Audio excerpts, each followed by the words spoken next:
Okay, Rav, we're recording, and many people are going to be watching, Rav. Many people. Okay, that's good.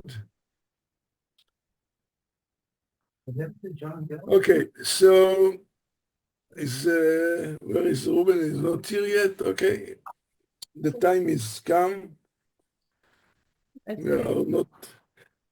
So the books were that we are doing Mishleh and chapter 14. Uh, verse 8, Pasuk Het. חוכמת הרום אבין דרכו ויפק שני ממה. The wisdom of a cunning man is to understand his way, but the folly of the fools is deceit. Cunning, usually we look at it as a negative thing, if a person is cunning. I understand here that here is talking about in a positive way, that a wisdom, if a person is wise, he can know how to um,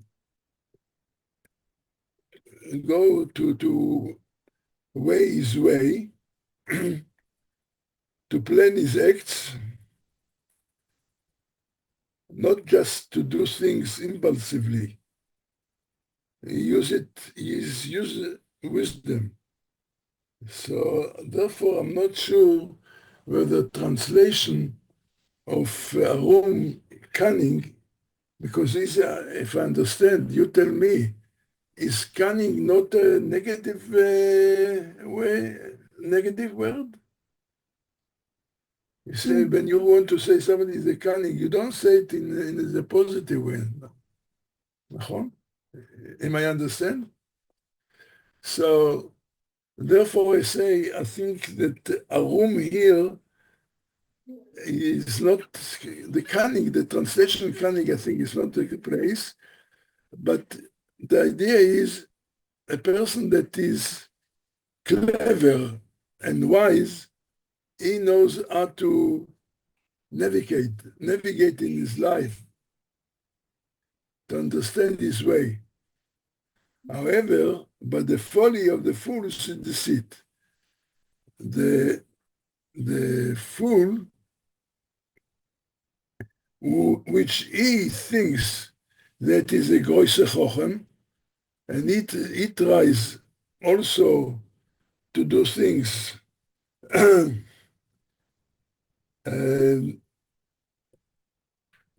the fool, when he acts in foolishness, he thinks that he is clever.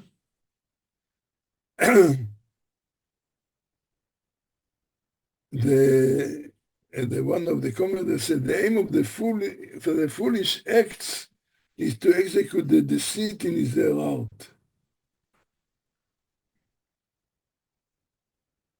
The simple the meaning is well here that yes, you can, as I said, navigate things, do it with wisdom, with chokhmah. But if you think that a große chochem and you try to do things, you must, and therefore, because he is not able to do things straight, so he does it in deceit. 9.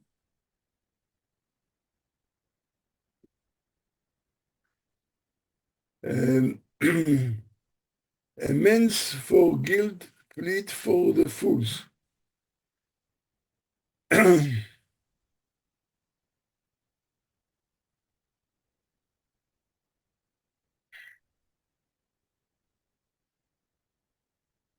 um,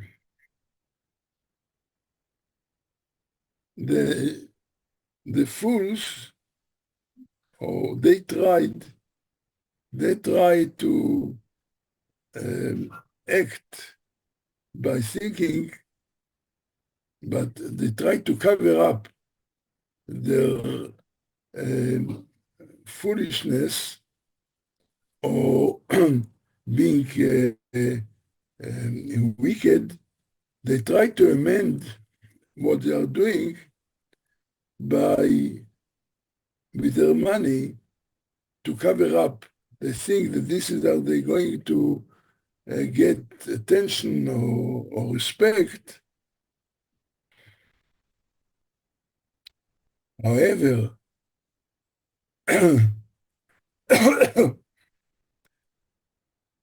but those that are upright,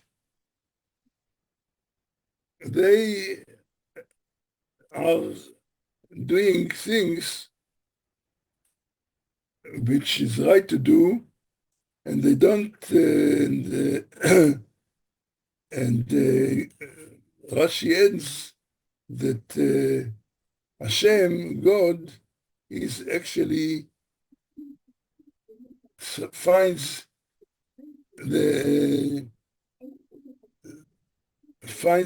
his will or wish will with them who are acting uprightness.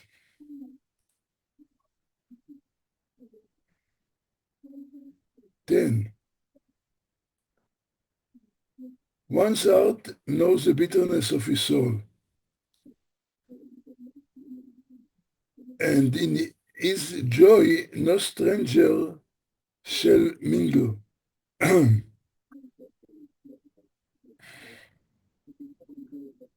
So Rashi wants to say here that when he say bitterness, Rashi says he's talking about a person that he puts his effort and work in Torah study, which obviously cause sometimes bitterness for not reaching the proper understanding in his learning. But the Shlomo Melech here gives an encouragement to the person that is putting his work, although it is frustrating sometimes and gives sadness, but the end is when he gets the reward which will bring him joy. No stranger shall mingle, nobody, because he is the one that toiled in his work, therefore he is going to receive the reward, not others who at the time when they saw that they afterwards they want to share with his reward. He said, no, the stranger cannot mingle.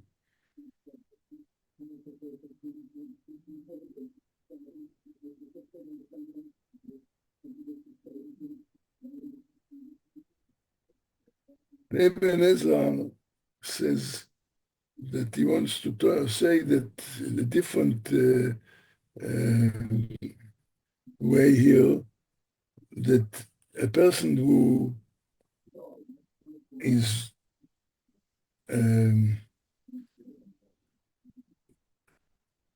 what do you call it, is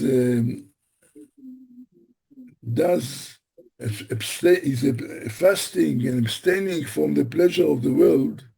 This is what he called marat nafsho, knows the bitterness of his soul. In other words, that he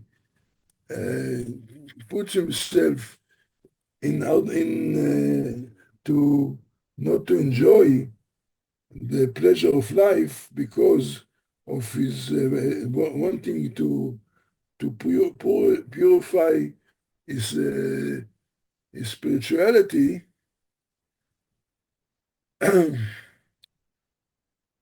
gives him a hope that in the world to come, in the future world, no sadness will mingle with the extreme joy of the future world. Okay? Bet Reshaim Ishamed. The house of the wicked shall be destroyed.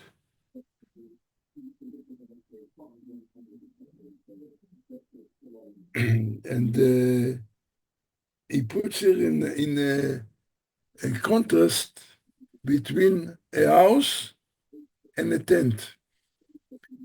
A house, a built house of the wicked, who they think that they are sure and going to, it's strong and nothing will happen to them. It is the wicked house will be destroyed. In contrast, the tent of righteous, it's not a house, it's not something built. This, on the other hand, will flourish. Rashi wants to say, to bring an example, say, no, somebody else. I said the house of Esav will be destroyed. Although firmly built, it will be destroyed because Hashem does not guard it from his misfortunes. The wicked, in fact, the wicked brings misfortune upon himself through his evil deeds. This is the one side of the wicked. On the contrary, the tent of the righteous, although it's not built firmly strong like a house, it will be preserved and will flourish.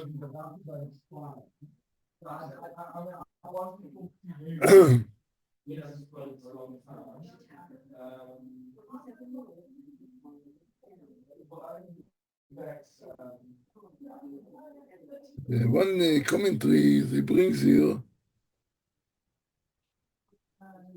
he wants to say that the wicked consider this world their permanent dwelling. You know, that makes them so sure in the way that it's going to be a permanent dwelling. But the upright consider it as a temporary one, hence the difference, the different expressions. But this tent, although is like a tent, it's not like a built house, this eventually, this is where it flourishes. Number 12. There is a way that seems right to a man, but its end is ways of death. Talking about, obviously, a person that is wicked and he does transgress, he commits transgression, and he feels that this is the right way, which of course, the end of it, what seems to be right to the man, it's going to eventually be end and brings to his death.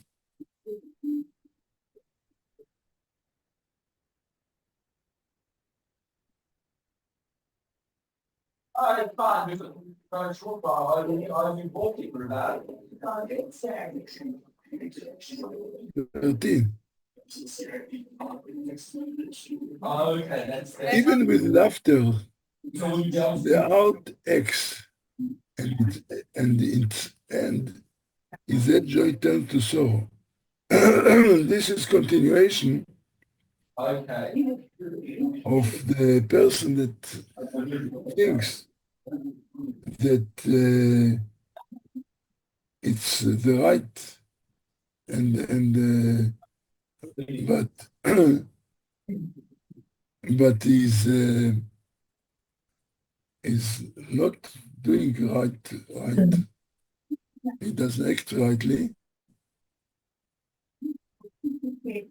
and therefore, although that at the time he laughs, but at the end, the joy turns to sorrow. Rashi says something different. He says God laughs at the Gentiles, like plays with them in this world, but eventually they will come the end, it will be their death. All right, stop one moment. Stop 1 second. Reuven, Yeah. can you mute yourself, please? Mute. We can hear all your background noise. Oh, is it not muted? No. Oh, okay. Thank you. I thought that only I hear it because I've got my hearing aid, but I see that you also heard it. Okay.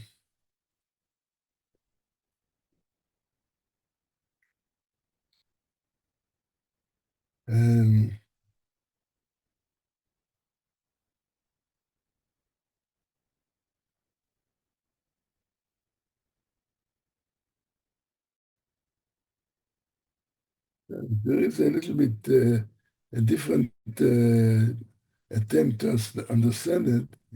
The Mitzudat David says, even because of much laughter, although he did not transgress any of Hashem's commandment, the heart will ache when Hashem meets out retribution because he turned his heart to idleness. So it's talking about not necessarily because of transgressing, but talking about laziness.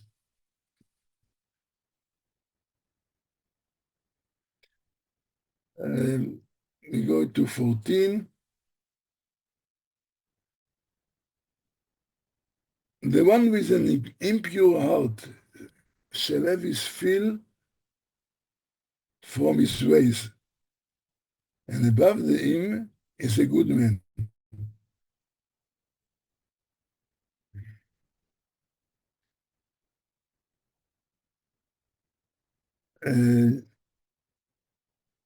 Talking here,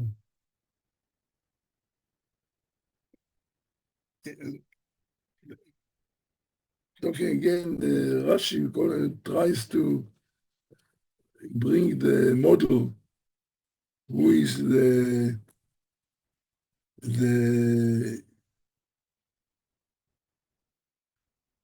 person with the impure heart. He says, this is talking about, he brings in this Rashi, contrast between Esav and Yaakov. Esav, who with an impure, he was with impure heart, and he will not be able to last as as we saw, as we know.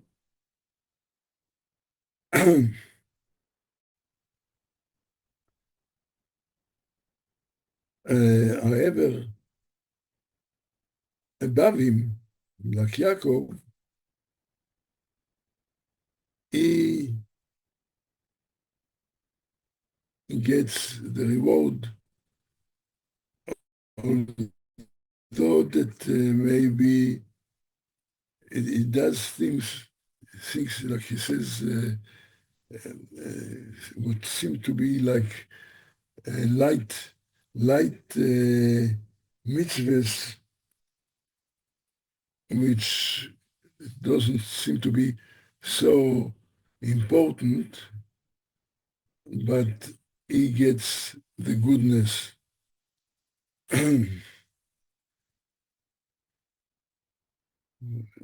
Also, the could mean is that Esav, that he was the active in the, as we know in the Torah, Isadeh, that he was hunter, he was with a lot of actions, and Yaakov, if we say the example, Yaakov, who was like quiet, didn't do think that he was above Esau.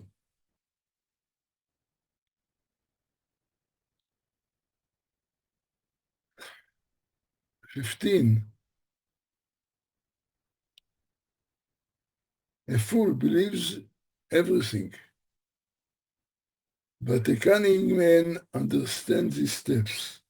Here we come back again to the cunning man. As I said, we must, therefore I actually protest, disagree with this translation. They say arum, a cunning. As I said, cunning is not the right translation. Arum is something that is very clever, I would say, in a positive way. Because you see the contrast between a fool who believes in everything, he hasn't got enough wisdom to differentiate between good or bad, and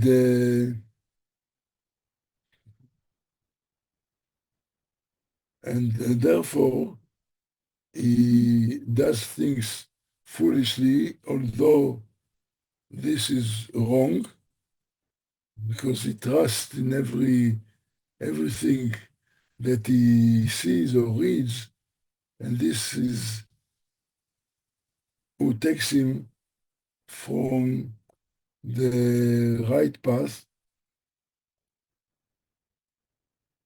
However, above, so this means the wicked man, the fool is like, the translation is, can be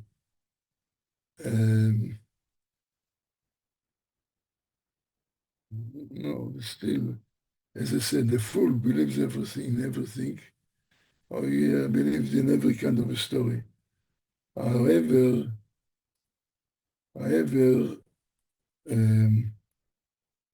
so the clever person, he understands things fully and can distinguish between good and bad.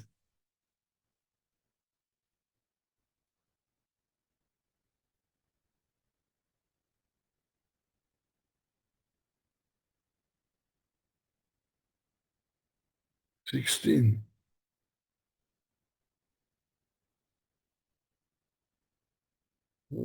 Sorry, just to add to what I said about the fool, that believe in everything. In other words, it's easy to, as Rashi says, it's easy to tell him a story which are wrong because he's a fool, he believes, and they tell him a story, go this way, and he goes the wrong way because he is a fool and trusts everything that someone tells him without able to differentiate between good or bad. This is where the trust is, the contrast. 16. A wise man fears and turns away from evil, but a fool passes vigorously and sleeps. So similar idea to the contrast between the wise, that he doesn't do things in a hurry. He is got Yirat Shamayim, he feels Hashem, so he weighs everything that he doesn't, that's running to do something without proper understanding and proper investigation. So because of that, he turns away from evil.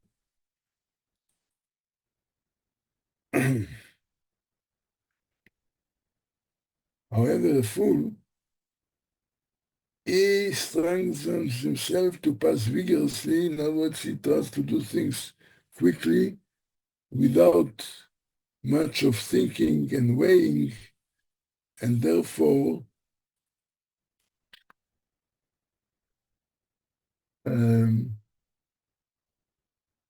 it doesn't say what is going to be the end of him, but it just put the difference between a fool and a wise person, how they act. The one acts with lacks maybe, it seems because he's fearful to do the wrong thing, and therefore it looks like this is unsure. If you look at him, he seems to hesitate. Why? Because he weighs everything to make sure that's right. Not like the seal, the fool, he passes vigorously and obviously without weighing, he just want to do quickly, thinking to achieve or whatever, and he does it with confidence, poteach, and this actually causes him to sleep because he doesn't realize that without a proper thinking and investigation, he slips and falls to the ground. As an example,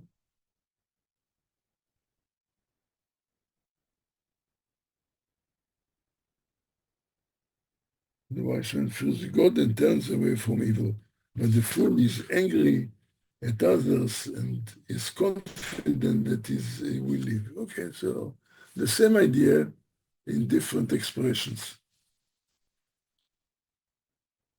Tzar Apayim, a quick-tempered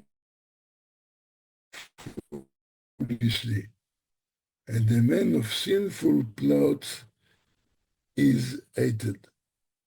Okay, so here we don't have a contrast between good and bad. Here, describing the bad person as a fool. He does quickly, quick-tempered. And this is foolishness. However, not however, the same repetition, a man of sinful plots, if he thinks only how to do evil.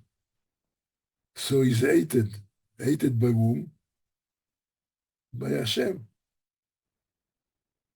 Yishaneh. Could be that also could mean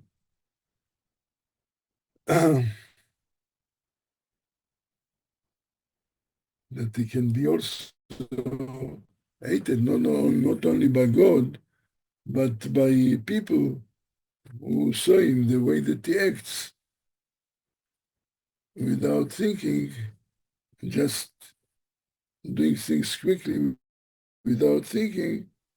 Eventually he can do things badly and wrongfully, and therefore it will lead to be hated by God and by men.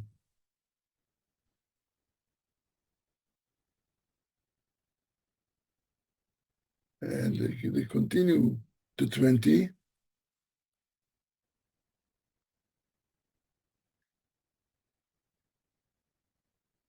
The poor man is hated even by his friend, but the friends of the rich are many. So this is obviously gives a picture of society, that a person that is poor is despised. But the one that the rich, he gets respect and honor.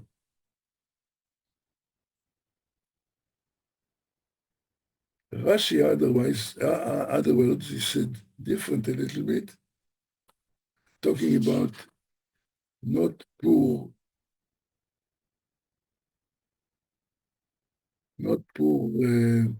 materialistically, the poor that is in ignoramus and he doesn't know how to behave properly.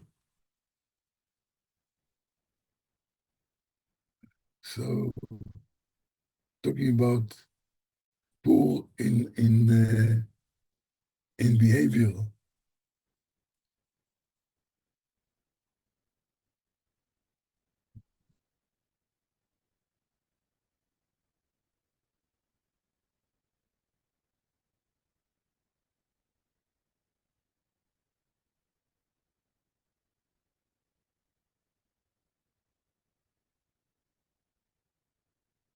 Okay, as I said, I see that one of the commentators say simply, as I said, something which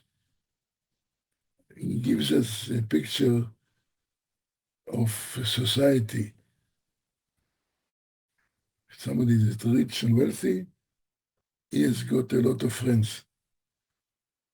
Somebody that is poor, he may be hated.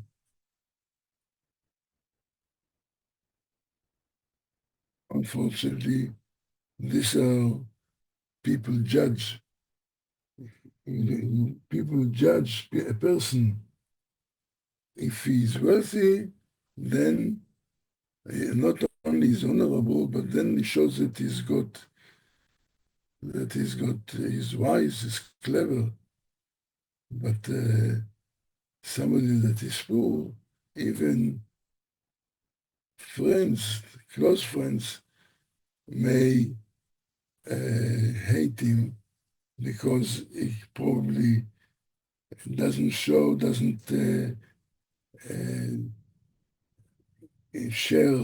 money with his friends because he hasn't got. So therefore, he hasn't got friends that love him.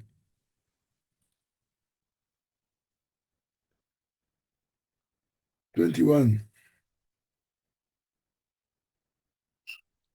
He who despises his friend is a sinner, but he who favors the humble, fortunate is he. And this could be a continuation of the previous verse. The poor, therefore people are despising him for his poverty.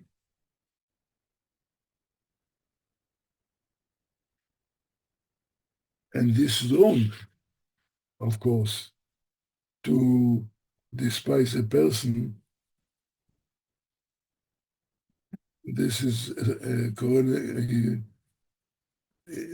called the sinner, the one that despises a friend. But he who,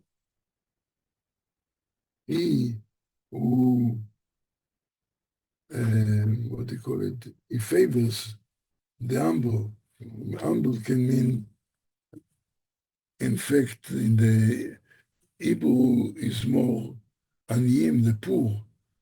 There's the one that favors the poor, which means he helps the poor, then is the fortunate,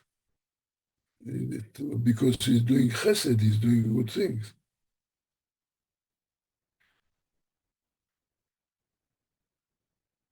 "22.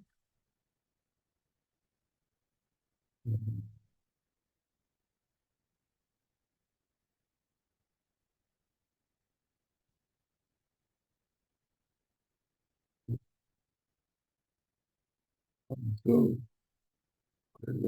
see that there is another traditional reading is not a poor, but it's talking about the humble.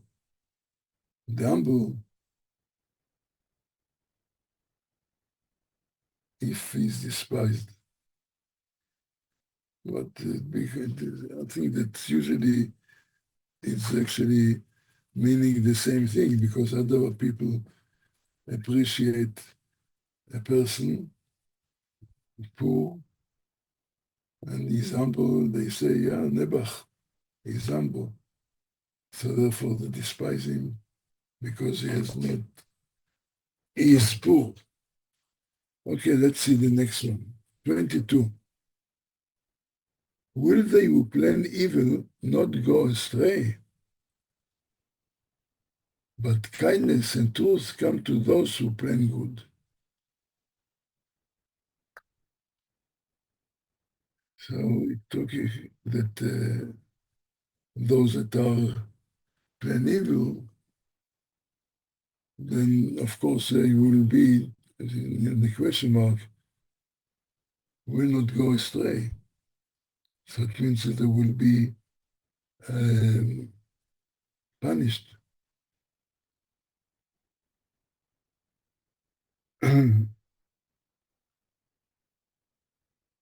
They think they're doing something good by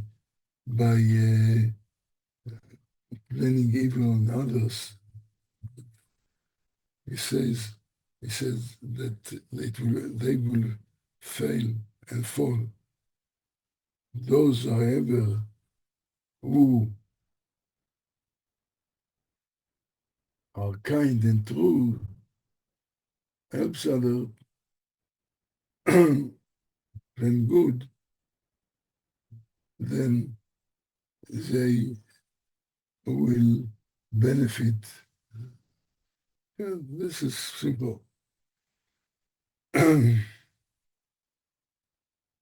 23.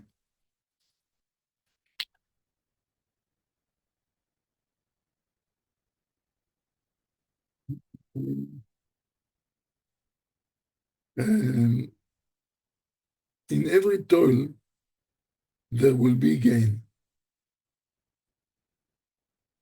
But a word of the lips is only for loss. Now, what is talking here?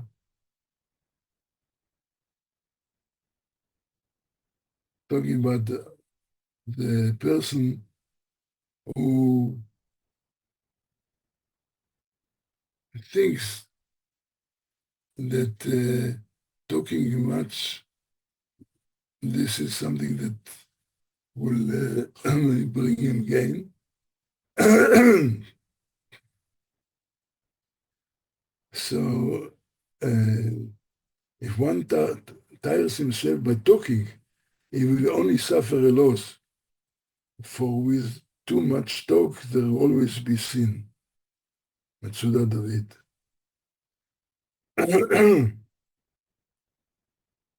The Vilna Gaon says something.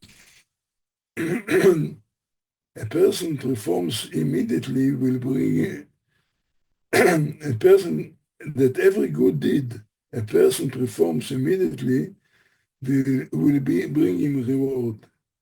If he doesn't do it immediately, but promises to do it later, not only will he fail to receive reward, but he will eventually fail to do the promised deed. So what it means to say here, encouragement, don't say, I'll do things also that you want to do good, but you don't do it straight away. You delay it and do it tomorrow, whatever. The end is that you don't do it. So there is a phrase, אל תאמר לך שאפנה אשנה, שמא לא תיפנה.